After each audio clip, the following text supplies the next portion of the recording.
I'm the problem. Let's see if we can get Lisa on. I don't know what was going on. I'm not even sure if I'm live yet. Let's see. Ah, there's Lisa. Right, should we try it? Let's try it. Oh no, it's not giving me an option. What is going on? Why is it?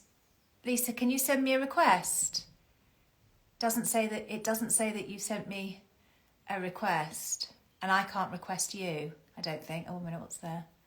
Okay, request to join. There we go. Let's try it.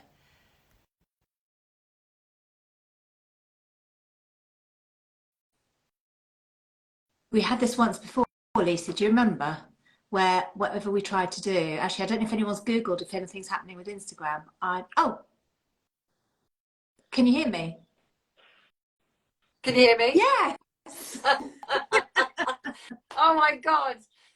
The irony is not lost on me. The fact that we're talking about like brain fog and being really tired and not being able to do anything. And it's like I don't think it was us. I think it was a glitch. it was a glitch. I do think it was a glitch. You said let's get Naomi on, and you could see you pushed the button and then it went silent. It was so funny when he was like, Naomi's the problem, and I'm like, yes. I pinned that comment. It was hilarious. Thank you everybody for being really patient. It's like sometimes technology is the bane of our existence. But anyway, we're here. We made it. We did it. We made it. I can't believe that. Yeah. Anyway, I managed to get a glass of water in the meantime, so that's quite good. Well done. Me too. I've got no recyclable bottle today, so. Oh, no green bottle. No green bottle. Well, do you know what? I heard something about it contains like 40,000 more types of bacteria than a toilet seat or something if you don't wash it every day. And I don't wash it every day. I suddenly got really paranoid that I'm like literally poisoning myself with my trying to do good for the environment by having my water bottle with me. Anyway, we're not talking about that today. So I wouldn't worry. I wouldn't worry. We're designed to be surrounded by bacteria, aren't we? If you're well, then fighting it off and fighting off bacteria, keeping my immune system strong and healthy. So yeah, we wanted to jump on and talk about signs and symptoms because I think we've said it before, but the perimenopause is like a moving target, and so is menopause, and you know our signs and symptoms change so frequently, and sometimes when you think you've got something under control, something else kind of walks in the door and throws you for a loop. And I think personally for me this time of the year is really hard. It's like horrible. Energy levels are low, nothing seems to be working. I can't get into bed early enough. Like I want to get into bed at 6 o'clock, 7 o'clock if I can, and I don't feel guilty. And then when I wake up I think, oh God, I can't wait to get back into bed again later. It's the season. This winter has been going on forever, hasn't it? It's just been it's been going on forever. It really has. Yeah. And so I did a post about a week ago about signs and symptoms, and it wasn't stuff that I was new at posting. I mean, it was stuff that I'd talked about before, and I was absolutely amazed at how many people had kind of seen that for the first time. Like there's still people out there that have not been educated, that don't know about what to look for, and that are still really struggling. So I thought it would be a good a good topic to just kind of air again and spread the information. I think so. I don't think we can talk about it enough because we do feel really like we're going crazy a lot of the time, and we don't put it down to hormones. But like I said, it is a bit of a moving target, so things change and you sort of think, oh actually I feel a bit more energized, and then you think, oh God, why am I aching everywhere? And it's like, why have I got frozen shoulder? And then you get a migraine, and it's all these different things start kind of coming on top of you. So I literally sat and just scribbled down for 10 minutes all of the symptoms that I know of, and I know that there's lots of lesser known symptoms that aren't spoken about as much, but I thought we could just kind of go through the body starting from the head, and just so that if anybody's listening, you might hear a symptom and be like, oh actually I have got that, and I have got that, and there might be only 2 or 3, but just kind of make a little checklist of any of these that we say, and then you can kind of come up with a little bit of an idea of what's happening with your body, and maybe you start putting two and two together, really, and then maybe you'll be able to go to your doctor and say, actually, this is potentially why I am feeling a bit crap. Yeah. So this is what we just need to talk about it more, so people have the information and then the knowledge to go make a decision. Yeah, no, definitely, because there are all sorts of symptoms that that are the perimenopause, and some of them are a bit way out there, aren't they? You would never in a million years think that was hormonal, and it can be. Yeah, absolutely. So let's start we'd start from because we have estrogen receptors everywhere in our body, don't we? And there's about 60 plus symptoms that we know of. 60 plus, if you didn't hear that. So that is a load of symptoms and signs and warning signs and all sorts of trigger signs and all sorts of things. So it's so varied. Everybody's so different. You know, you and me will have completely different symptoms, and you know, me and my sisters equally the same, completely different. It's not like, oh, you know, we're in the same family, so we're going to get the same problems. It's really varied depending on the individual. And it can vary for the individual. So what you have, you know, one season might be different to another, to a different year, to, you know, it can change. You might have symptoms that then go, and you might have other symptoms that then start, and you might have times where you're symptom free as well. And so it's always changing. Yeah. So let's start at the roots of our hair, where lots of things start to go awry in this area particularly. Yeah. So, you know, our mental health is obviously massively affected. Yeah. So I suppose if we we could start with mental health, couldn't we? And then move on to physical, couldn't we? Yeah, because I mean, it's all sort of like the anxiety and all of that stuff that sort of, I feel, is like, it's in our body, we feel it everywhere. Yeah. But I feel like it's our brains that start to trick us a little bit, you know. So yeah, let's just dive deep. Let's just throw it all into the mix, and if I forget one, you help me, and we'll just go through the body together and talk through everything. Yeah. So do you want me to start, or do you want to start? You start.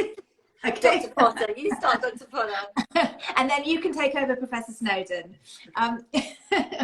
So brain function can change, can't it? So you can have symptoms of where your brain is not functioning like you know it to do, and like you rely on it to do.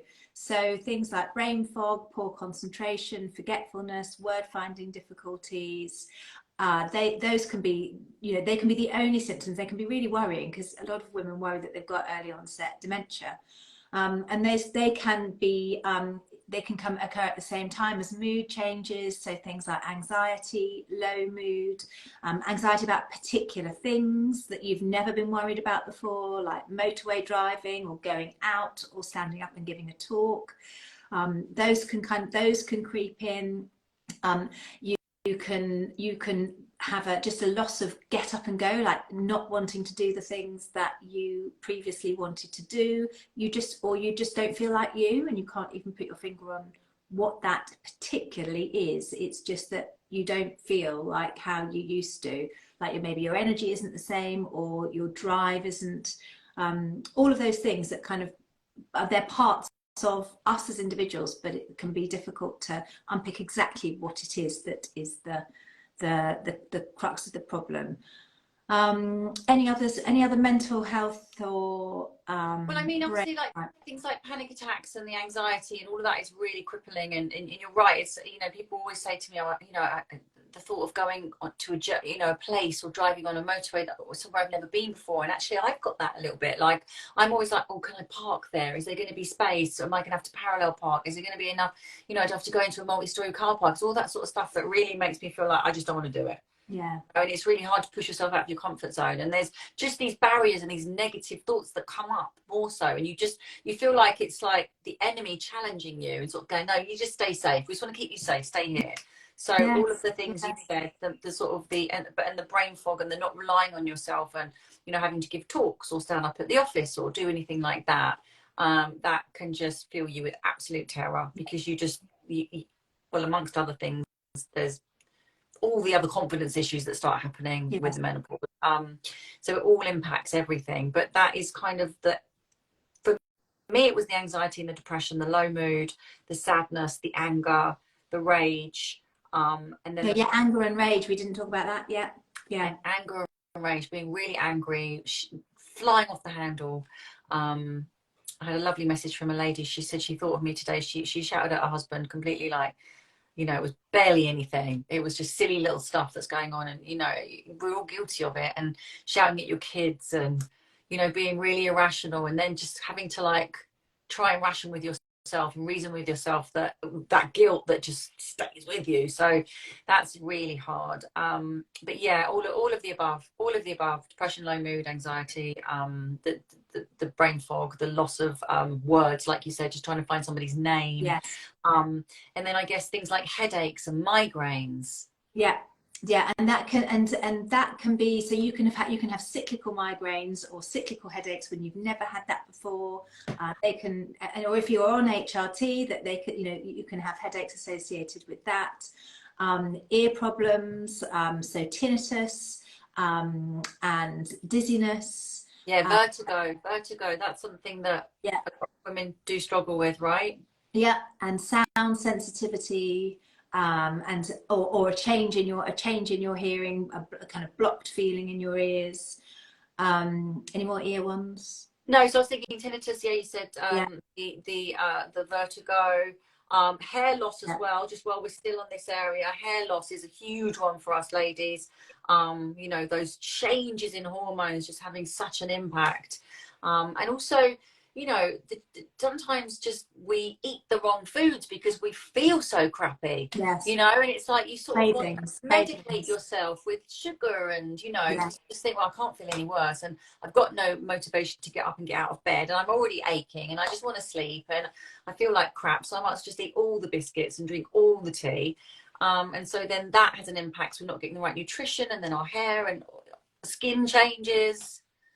Yeah, there's lots of skin changes. So dryness, fine lines, your skeleton, your kind of your bone structure can change, loss of collagen, itch.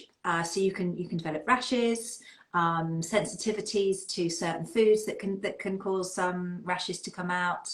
Acne, you can get a kind of hormonal type acne. Yeah, the cystic acne, those big angry sort of boils around this area, which is notoriously hormonal, isn't it? I used to always get that when I had my period, but now they sort of developed into big cystic acne, adult acne. Yeah.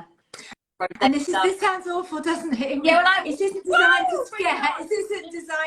This isn't meant to scare. This is meant to raise awareness, isn't it? And you probably won't get any of these symptoms. You might just get 2 or 3, but just keep an eye out on what's happening. Yeah, you're right. We don't want to scare myself. It's actually like, you know, like just to like a little bit of self-promotion at the moment. My book is called Just Getting Started, and I actually truly believe that once we've got a handle on all this stuff that's happening, all these potential signs and symptoms, and you kind of you look at your health as a 360, you can just literally get back into the swing of things even better and be the best version of you. Do you know what I mean? You get your mojo back, you get your skin back, you'll get that oomph to go to the gym, you'll get control back into your life. And so it's definitely not supposed to be a Debbie Downer, like, Jesus Christ, our life is over, because we're going to be like, no hair and loads of pimples.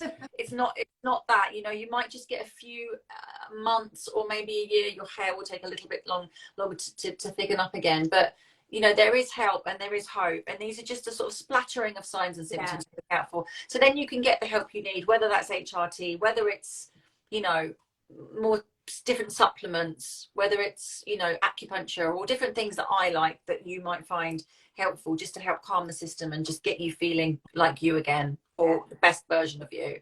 I feel guilty now carrying on with all the signs and symptoms. But it's to raise awareness, isn't it? There is nothing wrong with telling people. So I think, let's keep going. All right, cool.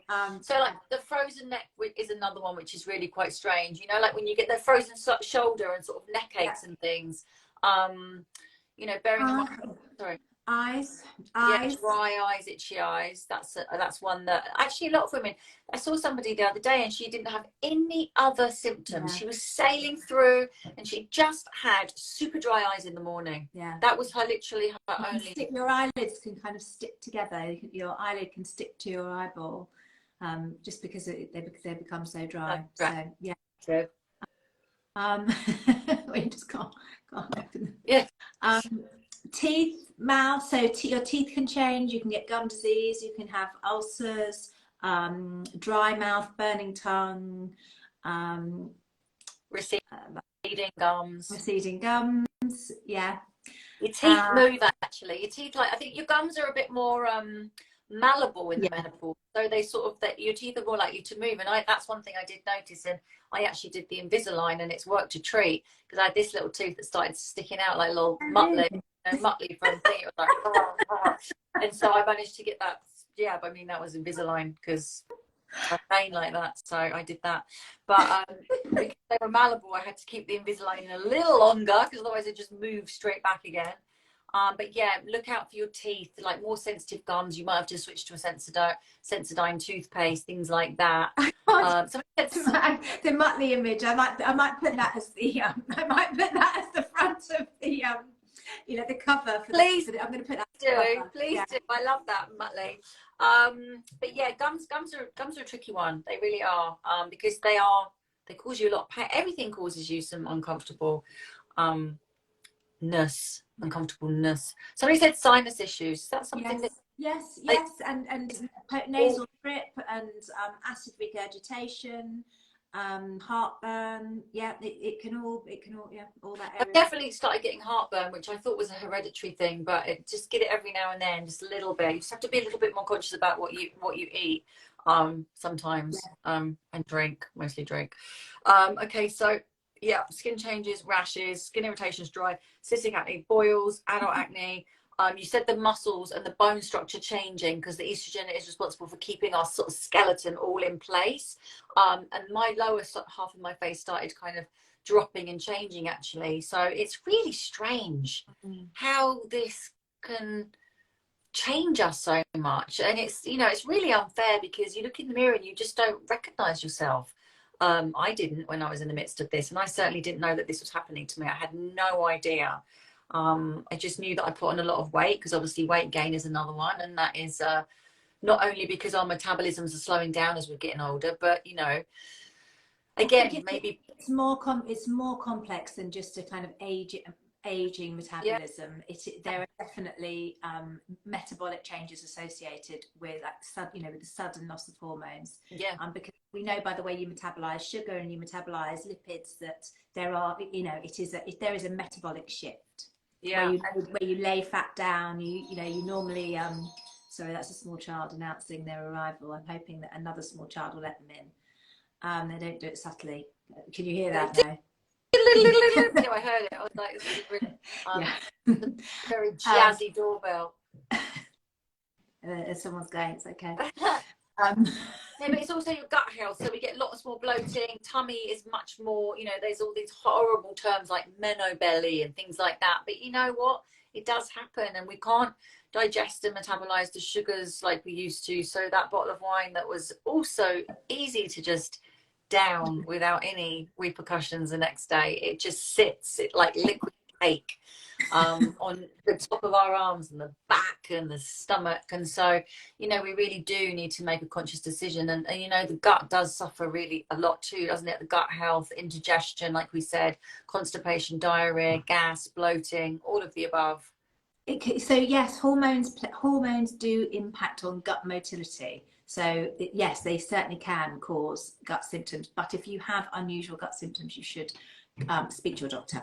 Yeah, absolutely. Yeah, we don't want to blame everything on the menopause and then miss important other diagnoses. And you've said that before. You said that some medical issues, what's the word? They sort of go in disguise and sort of look like they're kind of menopause, but they might not be. So you always need to get absolutely. So not everything will be menopause, and there's thousands of other conditions that can occur in women in the perimenopause, just because they can occur in anybody. Yeah. So if you've got, you know, diarrhea or change in bowel habit that's new, then you should definitely get that looked at. Same as palpitations, fatigue, you know, new onset fatigue that you can't explain, that needs to be looked at. Weight loss. So there are all sorts of conditions that you know, even you must look at, even if you think it might be perimenopause. It's interesting because you said weight. I say weight gain all the time, but people do also lose weight. You can lose weight because you are so anxious and you're running at such a high speed of just like, maybe you're not eating properly, maybe you're not sleeping. All of the different signs and symptoms that could impact that, causing you just to burn everything really quickly. And that's a burnout, adrenal burnout, and all of that, just through not being able to stop and eat, or having any time for you, or not allowing yourself to have any time. So the weight gain, yes, but the weight loss, I think we should all acknowledge that, because I always talk about the weight gain because that was something that happened to me. But I do know weight loss must be looked at. Yeah, absolutely. Absolutely. So let's talk periods, because obviously a lot of people are like, I'm still got my period, I can't be going through perimenopause. And that's always a really confusing one. For me, it was quite simple, because my periods, the cycle changed, and it went from like the normal sort of 28 days to 23 to 18 to every 5 days to just bleeding so heavily. It was I couldn't leave the house. I was literally hemorrhaging blood. So that is obviously a big indicator that there's something changing. But some people just, their cycles are still the same, and maybe their periods are still pretty okay. They can be, definitely in the perimenopause. I mean, the definition of the menopause is that your periods have stopped, but in the perimenopause you can have normal cycles, but also they can change, and they can get longer, shorter, more frequent, less frequent, heavier, lighter. But if they get heavier, you should speak to your doctor about it. That often needs investigating. So write all this stuff down. Anything that you start to notice, any changes, you know, make sure you keep an eye out on your poop, on your bowel habits, you know, something that we know how often we go to the bathroom. So just keep an eye on it. You know, if it becomes really regular, or you're not going at all, just make sure that you firstly write it down, keep an eye out, look at the changes, look at your diet. You know, we need fiber, we need omega, we need protein, we need lots of goodness in our diet. But just, yeah, please start writing stuff down and just keeping an eye on yourself, because I know that, you know, we're so far down on that list of priorities so often, especially you busy mums, that you just think, oh yeah, I'll deal with that, oh, I'll deal with that, and then it just gets really bad. No, you must prioritize your own health. Absolutely. And then, you know, if you do suffer with any of the sort of, you know, I mean, there's still stuff that we can talk about, but you know, if you are so tired and you can't get out of bed and motivate yourself, or you are struggling with migraines, or those aches, those body aches that we get as we're sort of going into our perimenopause and menopause, stiff achy joints, you know, you'll just your confidence gets rocked, and you just, I don't know, you just kind of close up to people when you don't talk about what's happening, and you shout and scream at your partner or your children, and it's a really lonely, scary place. So just please keep talking. Obviously night sweats, hot sweats, all of this stuff that we have. Yeah, cold sweats, cold flashes. Yeah. Worsening PMS. So just going back to kind of cycles. So PMS for out of nowhere, and then that can get worse. Where are we?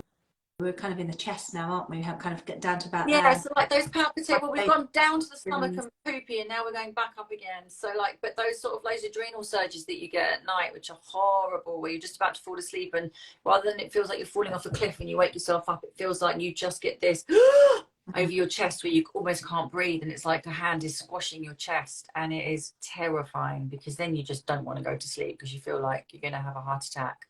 All of those things do need to be looked at, obviously, because you know, they would do, say, an ECG if it's happening all the time, but it could be as simple as just the anxiety and the where are we? Chest. I did have a thought and it has gone.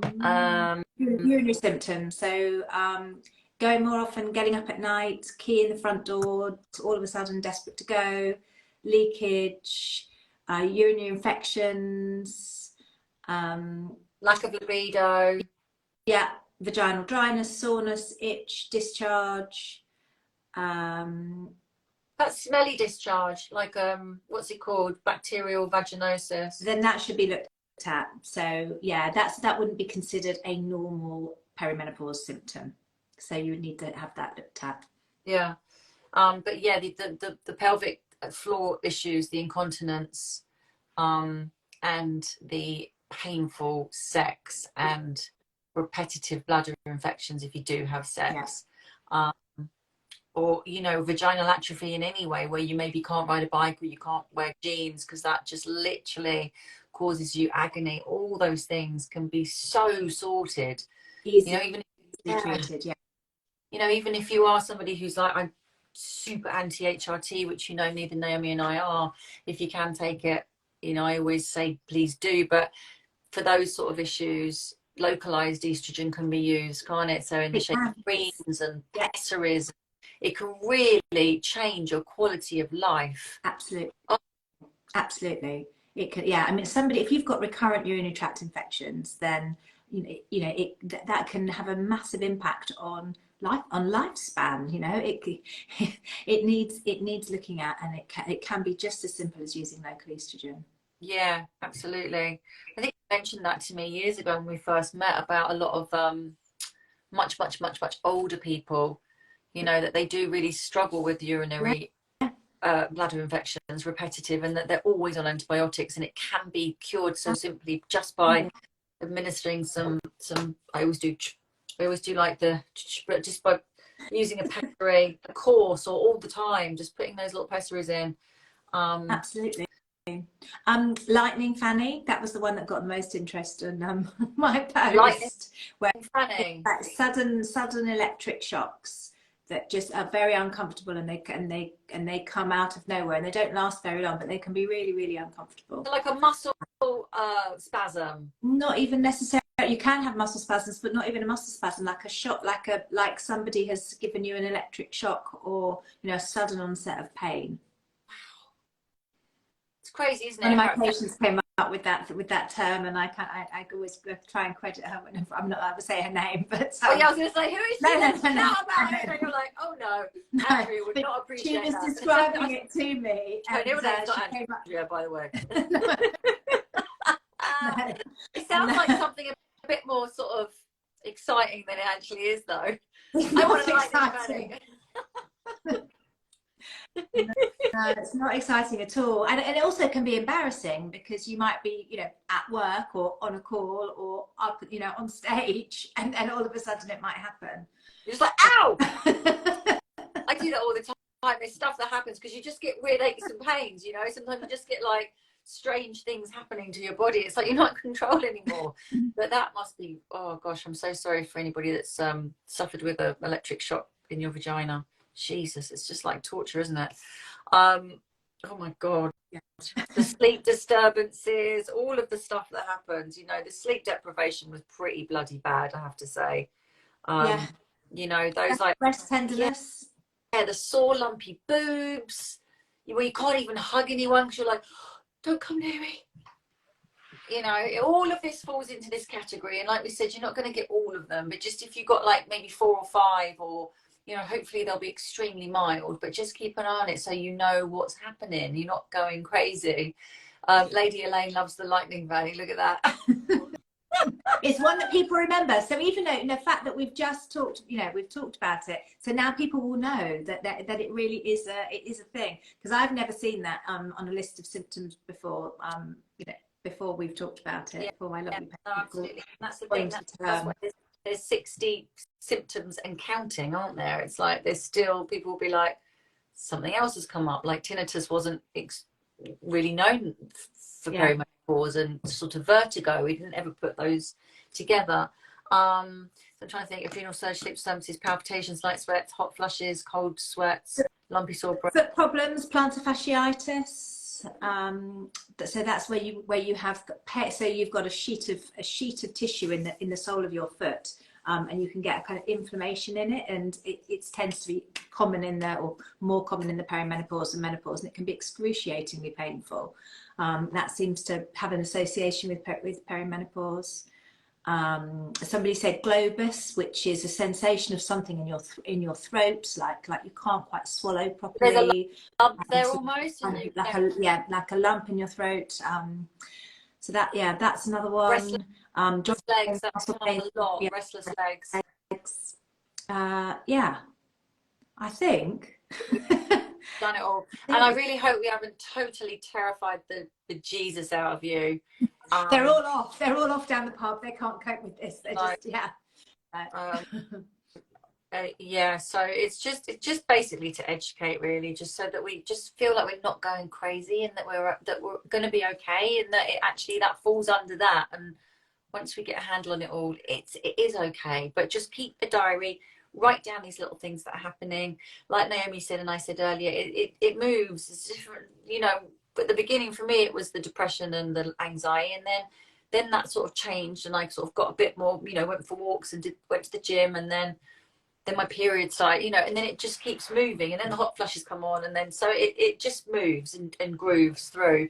You know, that was about 8 years of it sort of, it's almost like shape shifting, sort of shape shifts, isn't it? It's almost like it will just sort of take on another disguise.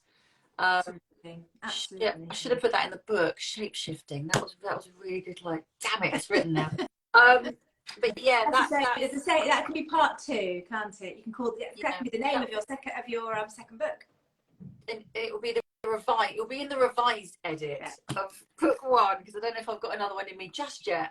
But yeah, shape shifting. It does kind of yeah, it's strange. It's really strange. But like I said, talk to your mates about it. Talk to your family about it. Just tell them that you're feeling really crappy. Go and have a cry. You know, just the crying is the emotional, the over emotion. You know, it's overwhelming. It's all very overwhelming. It can be, but it's not always, and there is help out there, and often just pass as well. So yeah. there is life after the menopause. Oh, it absolutely is. We're just getting started, you know. We are. It's the beginning of something beautiful, of a new relationship with ourselves. And once we get ownership of what's happening, it's going to be fantastic, I promise you. Just make sure you kind of keep an eye on what's happening, and go to your doctor and talk to them about it. That's all we can urge you to do. And continue to watch us here. You know, I'm sorry if I haven't gotten around to answering some of your questions that you sent me, but this was sort of specifically on the signs and symptoms. So we'll cover them again. We'll cover the rest of the stuff next week. And there's lots of things, lots and lots are coming up. I can't even read them. They're coming so quickly. I'm not very good. I can't quite read them either. I know. You need specs now, darling. I know. I'm holding off. Holding off for the specs. Like, if I do that, it just makes it so much harder. I'm trying to read. I can see Sue. I can see Michelle coming up. Hi, Michelle. Somebody said, "Where can they see us?" Yeah. And if you want to come, I never like to use this as a kind of a promotional at all, but if you wanted an appointment, then we have appointments online and face to face, and all the details are on my website, which are linked to the bio. But I don't really like.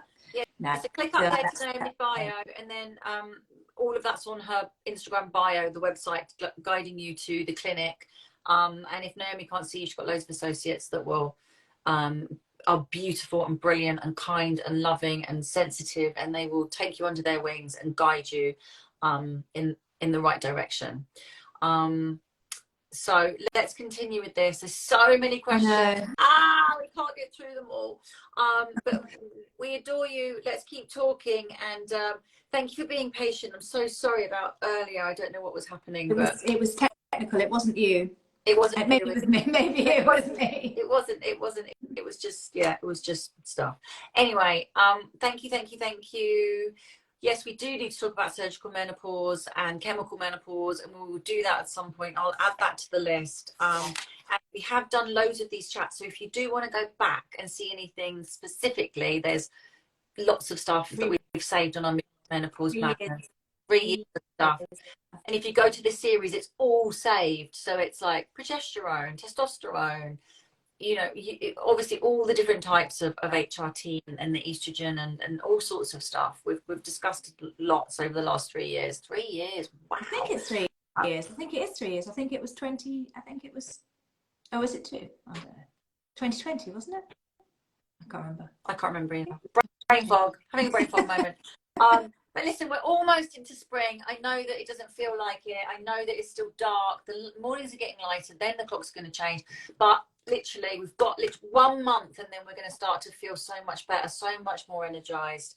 And then this will feel like a distant memory. And fingers crossed, you've got your list. You go to your doctor, get the help you need, and do all the things that you know we need to do in order to feel fantastic. And we're always here, so send us a message. Thank you, Lisa. Thank you, Naomi. Thank you, everybody. Adore you. Have a gorgeous evening. What's left? It's bedtime for me. 7:15. Oh gosh, yes. Get you tucked up. Bye-bye. See you later. Bye.